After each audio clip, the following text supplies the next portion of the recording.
स्वागत है आपका हमारे YouTube चैनल सामाजिक विज्ञान फॉर यू में। आज हम पढ़ेंगे क्लास 10 का पहला चैप्टर विकास का कुछ क्वेश्चन आंसर। तो चलिए शुरू करते हैं। क्वेश्चन नंबर 1, विकास की धारणीयता से क्या मतलब है?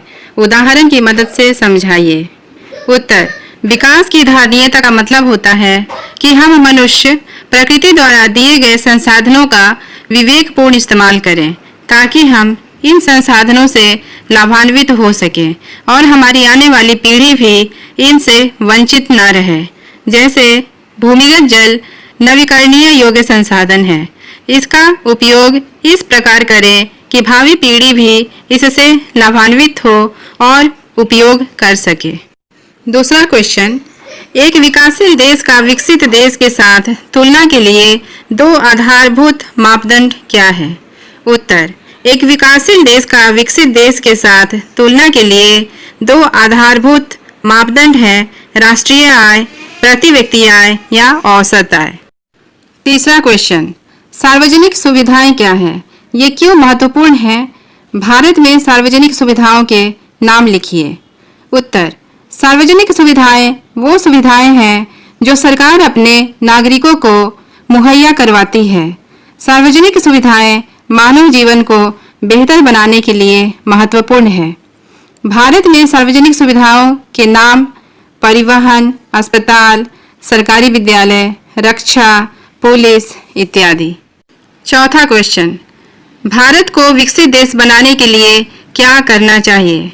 उत्तर, भारत को विकसित बनाने के लिए निम्नलिखित उपायों पर ध्यान देना चाहिए। जनसंख्या नियंत्रण, शिक्षा का प्रसार और स्तर में सुधार, चिकित्सा सेवा में वृद्धि, आय का समान वितरण। क्वेश्चन नंबर 5, मध्य पूर्व के देशों की प्रति व्यक्ति आय अधिक होने के बावजूद भी उन्हें विकसित क्यों नहीं कहा जाता है? उत्तर, मध्य पूर्व के देशों को इसलिए विकसित नहीं कहा जाता है क्योंकि इन देशों में पुरुष और महिलाओं के साथ समान व्यवहार नहीं है। अलग धर्म के लोगों के साथ भेदभाव, लोगों के बीच असमानताएं, साक्षरता दर निम्न, इन देशों में बोलने और अभिव्यक्ति की स्वतंत्रता नहीं है। क्वेश्चन नंबर 6, सार्वजनिक वितरण प्रणाली क्या है? इसके दो लाभों का वर्णन कीजिए। उत्तर, सार्वजनिक वितरण प्रणाली वो प्रणाली है जिसके तहत सरकारी राशन दुकानों के माध्यम से उचित मूल्य पर गरीबों को अनाज बांटा जाता है। सार्वजनिक वितरण प्रणाली के लाभ, गरीबों को कम मूल्य पर राशन मिलता है, गरीबों के स्वास्थ्य और पोषण स्तर में सुधार आता है। क्वेश्चन नंबर 7, आर्थिक विकास के लिए साक्षरता क्यों अनिवार्य है? स्पष्ट कीजिए। उत्तर, आर्थिक विकास के लिए साक्षरता इसलिए अनिवार्य है क्योंकि शिक्षा आधुनिक तकनीक को लागू करने की क्षमता देता है, नए उद्योगों को स्थापित करने की क्षमता देता है, रोजगार उत्पन्न करता है, ज्ञान और दक्षता लाता है, लोगों को स्वच्छता, स्वास्थ्य विज्ञान और बीमारियों के प्रति जागरूक करता है।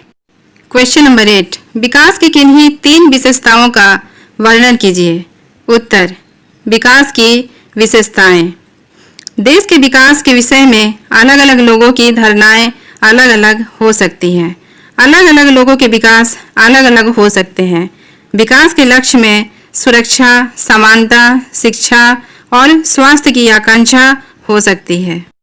क्वेश्चन नंबर 9, सार्वजनिक सुविधाओं की किन्हीं 3 उपयोगिताओं को उजागर कीजिए।